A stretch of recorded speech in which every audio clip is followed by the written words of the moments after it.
There's two things that I think are my big takeaway from a year getting super back into fantasy football. And that's one, if I'm going to have multiple teams next year, which like I'm hang on. Is the auto working? Why does that look so weird? That's why. Okay, yeah. So my two takeaways from fantasy football this year are if I'm going to have multiple teams, I need to not do the exact same thing in both leagues. Yeah. Because then when I suck across all leagues. Like all my teams are just like 7-7 because I make the same decisions. And then two, Ozzy is going to end the year with a better record than me by just auto drafting. Yeah. And like auto drafting like 2 tight ends, 2 defenses, 2 kickers, right? So that he had to make 0 roster moves during the bye week. And just auto drafting and setting top projected players, he's going to have a better record than I will in that league.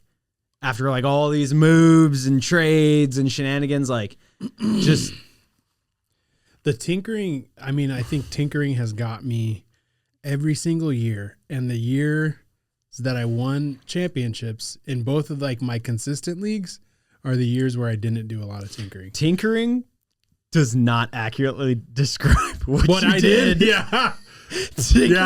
Tinkering implies like, oh, I'm just gonna make this I've little always trick been, here. I've always been like, dude, I was getting frustrated. And what's crazy is like I did all this imploding, and like this week, like I've put up 200 plus points. I've put up 180 points. Like it's not like I've just like no. You know, you're gonna make the playoffs. You're still gonna have a chance. I'm gonna make the playoffs with a losing record, but you're gonna have a 6-8 record. So you're only making the playoffs because it's a 6-team playoff and in an 8-team league where 2 teams are really, really bad. Yeah. So yeah, they're really bad. Yeah, they got screwed this year. Yeah, so a lot of injuries. Yeah.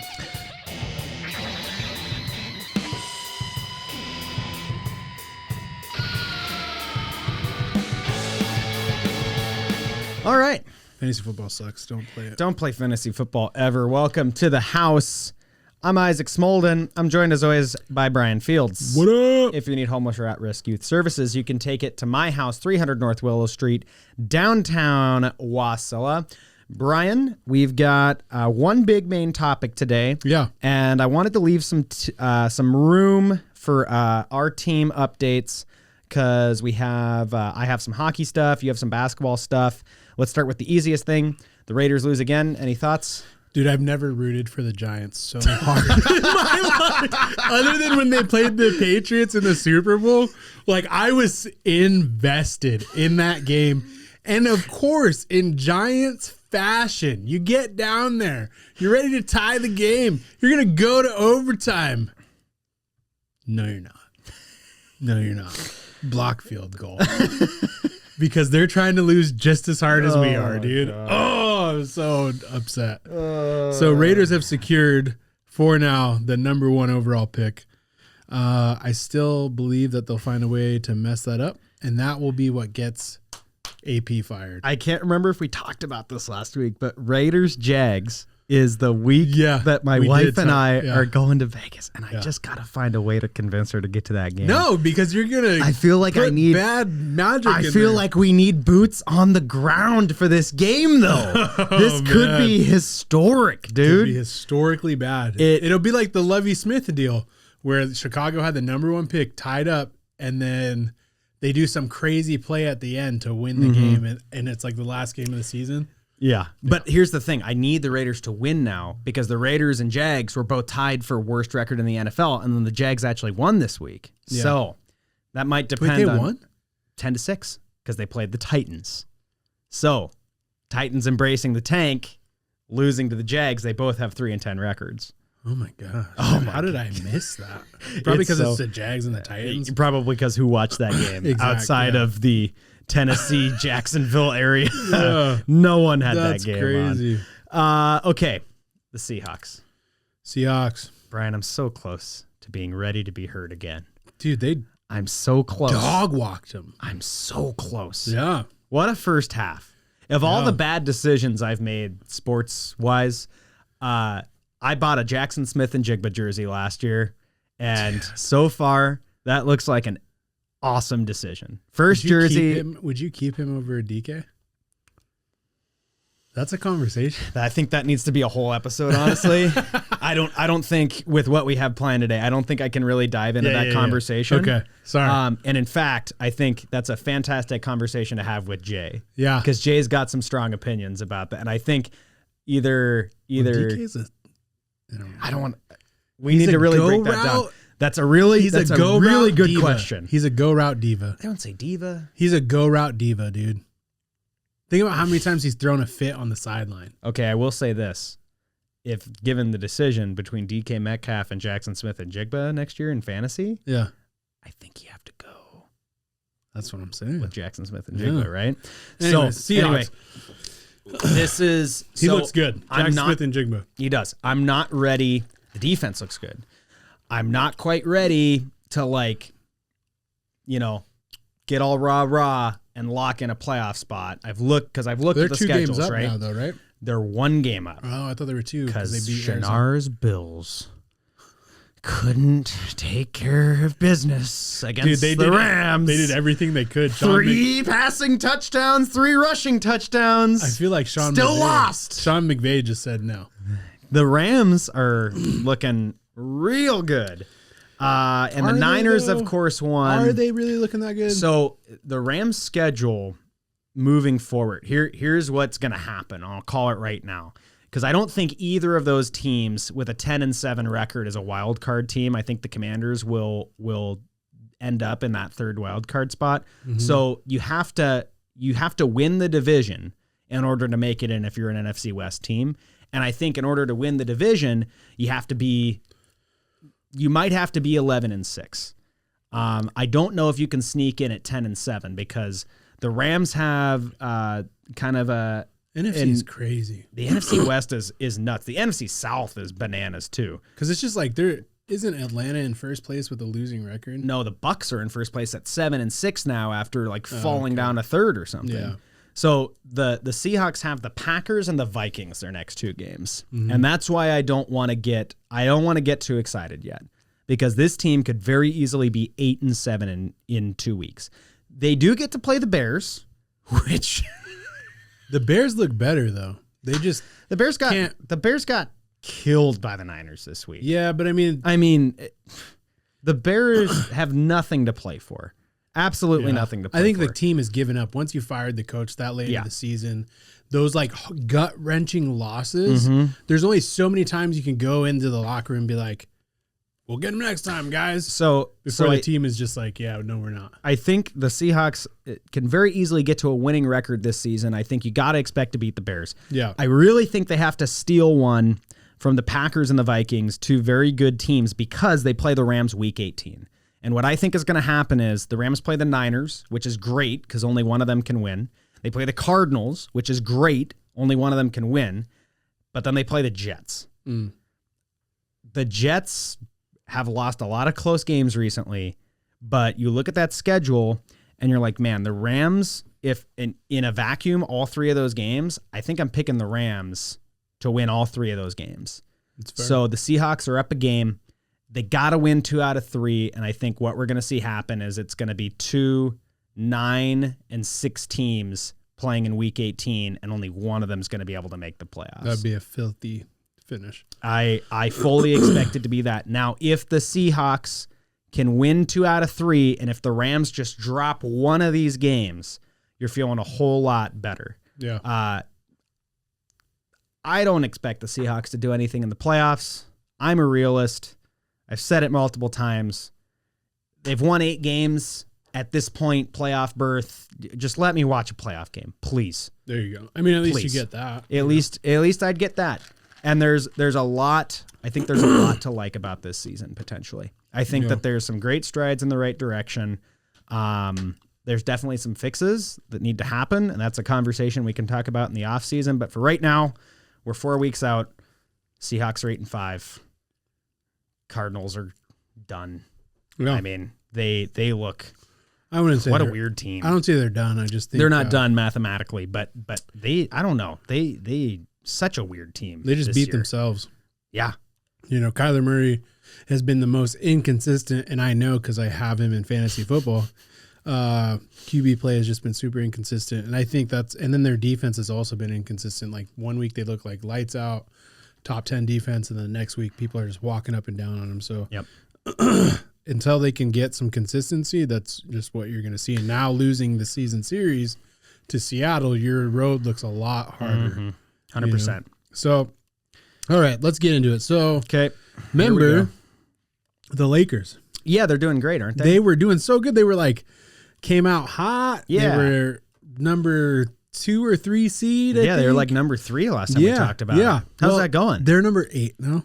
Oh. They didn't just, so when I said they're imploding, I didn't mean that they were just like, oh, they lost a couple games. Like they are dying. They're not just, and they're not just losing games. They're getting blown out. 3-7 in their last 10. Yeah. And so, which makes them one of the worst teams in the NBA behind the Pelicans, not behind, but only in front of the Wizards, the Pelicans, the Jazz, the Trailblazers. Yeah, and then like they get eliminated from the NBA Cup, which irritates me because now you're not even going to get a chance to defend the title, which is super disappointing. Like whether like nobody really cares about it, but if you got to have some pride, like defend your title. Not going to do that.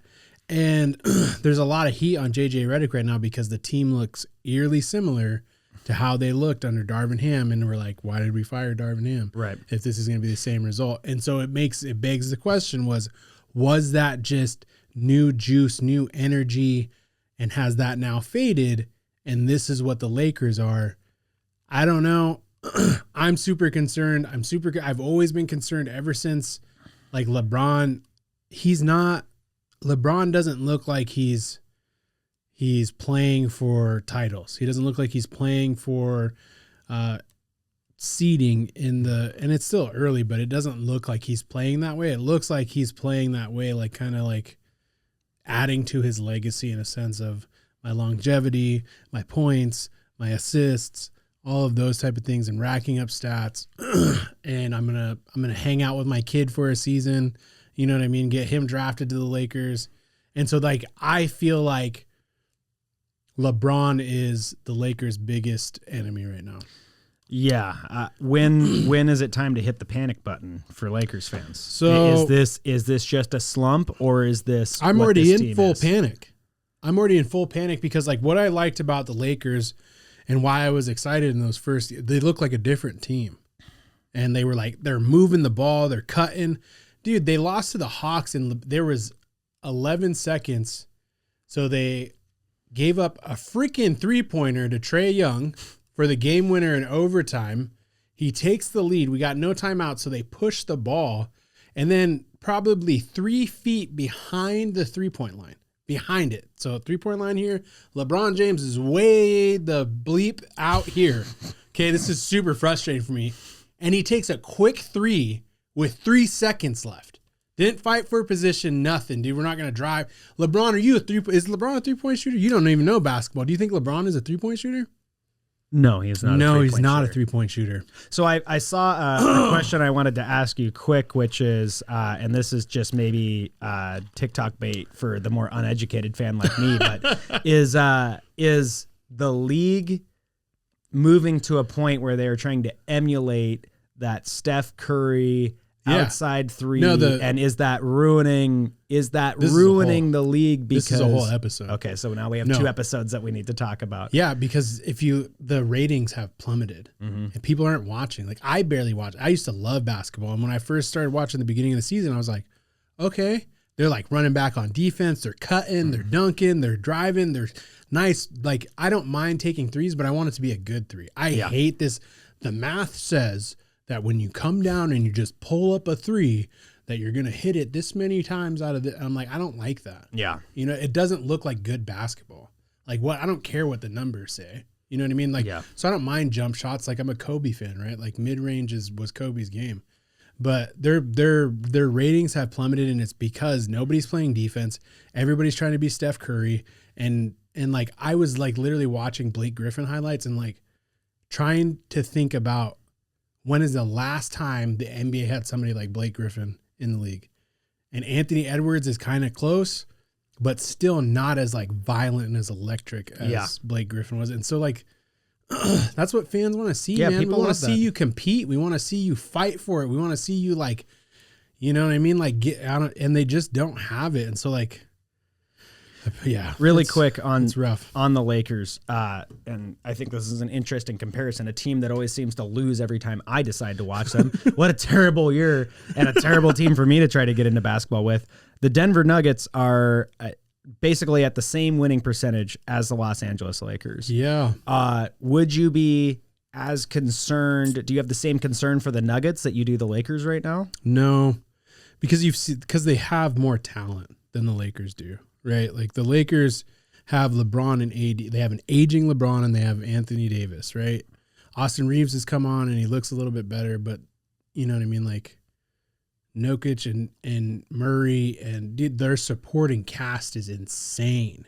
And I think what you're seeing is like some of the fatigue of like a team that's been playing long into postseason every year. Yeah, and I think they'll figure it out before the end of the year. I wouldn't be like OKC. I'm pretty sure they finished first last year, and I think they got exited first round. So like Memphis is the same thing. They're young guys. What you're seeing right now too is like a lot of young teams are winning because they have more of the energy than some of these older veteran teams, where it's like because they're playing 3, 4, 5 games a week, dude. Like these old heads are like, yeah, I could give it my all, and that's part of the problem with the NBA too. Like I could give it my all, but. Yeah. You know, so. Really quick, because I want to leave time for our main topic, the Avs turning things around in the NHL, and you're kind of starting to see a lot of the surprise teams fall out. The team that I predicted, am I going to be able to say the name, or is this going to derail the whole episode? No, we got it. I'm just going to watch the game while you talk. Okay, so the Preds are really struggling right now. Yeah. Yep. Right. And I think a lot of us had them, a lot of hockey folks had them as the off-season champions. And they just cannot. Off-season champions. 100%. But you know what? You don't win cups in August. And that's a problem that a lot of teams and a lot of leagues consistently have, is the Preds won the August Cup. And turns out that doesn't do anything for you. Yeah. They cannot score 5-on-5. They're 7-15-6, and Barry Trotz, who I think is a legend of the game, fantastic GM. I was telling you about as someone that's not as into hockey, canceled the U2 concert last year, right? And the Nashville went on this crazy run and ended up making the playoffs and made some noise in the playoffs. Well, he keeps trying to fire that gun, like, yeah, I just think that our guys, aren't living up to the standard. Boom, like, oh well, we'll see where we are by Christmas, and then that'll depend on if a lot of younger guys are going to see some playing time. Boom, and he just keeps firing these shots through the media, right? Like bang, bang, bang, and eventually he's going to run out of bullets. Yeah, like you can only shame this team for so long. Like he's had 2 or 3 good looks at whizzing bullets past guys' ears, and the play is just not changing. So, we'll see that if I call that the Bill Belichick. Yeah. Fair enough. So, but the Avs are turning things around in a really, really good Central Division. The Wild, the Jets, the Stars, the Avs are all loaded. I think all 4 of them are playoff bound.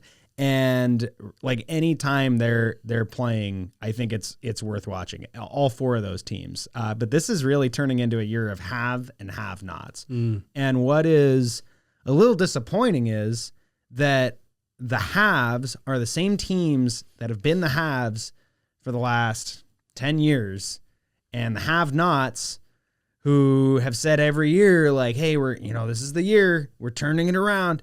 Hey, this is the year, we're finally going to make a run. All of our young talent is going to get good. I'm looking right at you, Utah. Can you figure it out, please? Get it together. Like, no one is taking a step. The playoff picture right now is if you look at the top 4 teams in each division, it is almost 1-for-1 the teams that were in the playoffs last year. I love that. And that's frustrating because it's not, from a storylines perspective, it's not fun to just watch the same 16 teams in the playoffs every year.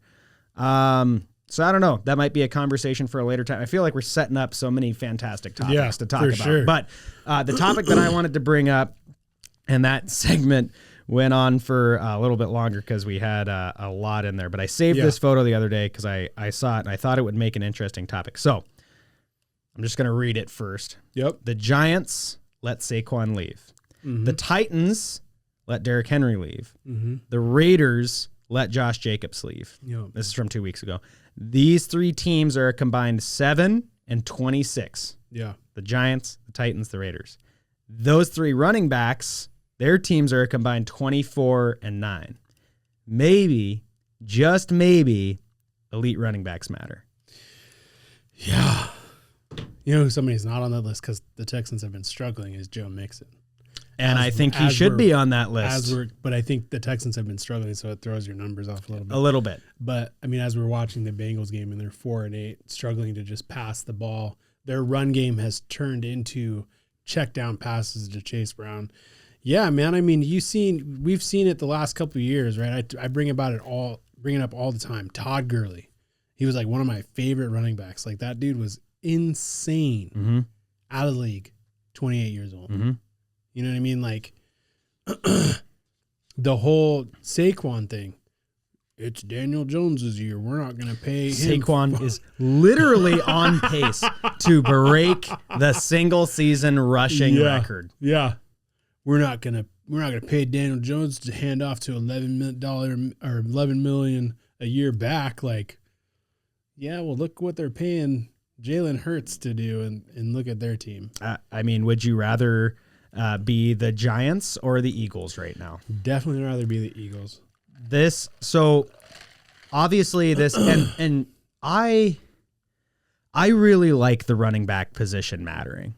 As a Seattle fan, as someone that like when, you know, I think that age that you really start, at least for me, that I really started actually registering, hey, my team's bad, my team's good, this player does this player, outside of just being like, I love Ichiro, go Brett Boone for some reason was my favorite player. Like that was peak Marshawn Lynch era when I really started like watching football and registering. This is what this means, right? You didn't watch Sean Alexander era? He's way better than Marshawn. I mean, a little bit before I would have been like to that age, right? I don't know if I should say way better. But the Seahawks have always like emphasized a strong running game, right? That's Pete Carroll's bread and butter. Yep. And so I like when a team can run the ball and do it well. Dude. Oh my God. Yeah, there's something kind of like your point about the NBA, honestly, to draw a comparison there. Yeah. Like people like physical, gritty. Yeah. We're going to get in the trenches and we're going to run it down your throat football. Yeah. And the other thing is like with this influx of quarterbacks and not having like super high quarterback play. Right. When like the Bengals can get away with it because they have Joe Burrow. Okay. When you don't have a Joe Burrow and you have to drop back 50 plus times, like a defense is just going to load up for the pass. Yeah. Like when you have no fear of a running game. And I think that might like be contributing to like the downtick in offense that you're seeing this year, where it's like teams just don't, even the teams that are winning don't look fantastic unless they have a running back. Right. You know? So the question that I really want to pose, we could talk about the numbers. The question I want to pose is, does this emphasis on the run and these huge years that these guys are having, does this change GM's mentality on we're going to invest in star running backs, or does this tell people, oh, we cannot pay these guys and keep drafting them? But look at who's come out. Like, what do you got? You got Bijan, Zach Charbonnet. That's who you got. Jahmyr Gibbs. Yeah, I mean, Zach Charbonnet looks pretty good. I'm trying to think of who's been drafted recently. I mean, it's what I see this year as, I don't know, I wouldn't call myself a casual fan, but I didn't play football growing up. Yeah. What I see is these big names getting into the right system and showing why they're elite and why they deserve to be marquee paid players. Right. But my concern is reading that is people saying, man, we can get away with not paying these guys. Well, that's what happens. Zero risk. And at zero risk to us, we're just going to, we're going to that's what pay happened. them pennies and get like these fantastic last year, performances. Those three got together and they were going to do a holdout together to try to get running backs paid what they're supposed to be paid. And it really happened first with Todd Gurley. And like one of the things that's hard is like you don't see a lot of running backs. And what's crazy about these guys is you don't see a lot of running backs change teams and have the success that they have, right? Like, especially to the extent of the people that we're talking about. No. Like, maybe they have success, but they don't. They're like, oh, they don't look the same. No, but throw Joe Mixon in there too. Outside of the record stat, I think that all He four looks of those guys fantastic. changed teams, and they're having But career I think years. it's because they have something to prove, and it's a copycat league. And I think GMs are going to look at where is our team struggling, and every team that is losing, look at their rushing. I guarantee you that there's The Cowboys. correlation. Yeah. the Bengals. Yeah. Like teams, especially I think teams that should be good that aren't. The Dolphins. Yeah. The Jets have Brees Hall. What's crazy is like And we Devon talked about Achane has that. been a fantasy god since, but it's not because he's like getting a bunch of rushing yards. I think I got 20 points from him with 24 rushing yards this week. Yikes. Yikes. Yeah, dude. So he's again, like they can't run the ball. So they're okay. We'll do quick check down, quick check down. The Bears. The Bears. The Niners. The Niners just don't have a healthy running back. Yeah. That's their problem. Yeah. I mean, they had some good running back play though from Mason. They don't have that guy though. They don't have their that guy, guy. And you look at last year, they had a lot of success. They had that guy. Yeah. They don't have that guy this year. And I know that's an oversimplification, but I think that you can draw that comparison. Yeah. So I mean, basically I'm saying all those teams are dumb. Jacksonville, they're already eliminated. They don't have a running back. What's interesting is Indiana, because they have Jonathan Taylor, but he's not had the greatest season. Yeah. Who else we got? Dallas, no running back. Chicago. You're just going to start reading through the standings now? Fantastic. Oh, what's crazy though is Carolina. So I don't know. Maybe we need to look at that harder because Carolina, Chuba Hubbard has had a career year this year, but their quarterback hasn't been like super awesome. Yeah, I don't know. Is it those teams that are doing really well have elite running backs, or is it those teams that are doing really well are good teams so their running backs are better? I mean, you look at the teams with top yardage out of their running backs, and it's the Eagles, the Ravens, the Packers are 1 through 3. All three of those guys changed teams this year. Yeah. So kind of to your point, I mean, so like I don't know if the stats will support.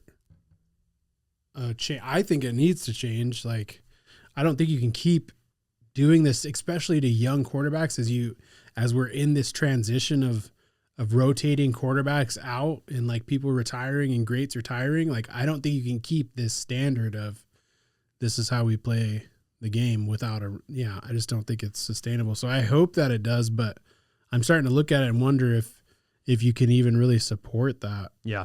Because I mean, the Saints, they have Alvin Kamara has been so good this year, though. Yeah. So I don't know. So like Arizona, James Conner has had one of his best years. Yep. Right. And then you got like the Bills, who have had inconsistent running back play, and they're 10-3. Yeah, well, don't worry. That's because their quarterback is number 38 among all rushers this year. Yeah. Which is crazy. Yeah. I mean, James Cook is 20 on the list, and then you just you can scroll down to the same page, and there's Josh Allen. So I wonder, in rushing touchdowns, he's got to be up there. That long episode, poor Ozzy. Yeah. Sorry, Ozzy. Sorry, Ozzy. This is what you get when you're not here. This is what you get when you're not here on Monday. Like I told you to be, just doing exactly what you're supposed to be doing, and you're getting punished for it. Sorry. He's not sorry. I'm not sorry. No. I'm looking over there like you're here, but you're not. But you're not. You know who else isn't? Your Chargers, because they lost yesterday. Boom. Boom. Roasted. Roasted. Yeah. He cares a lot about that. Yeah, he sure does. Even when we're rooting against each other, sports bring us together. See you next week. Sayonara. To the house.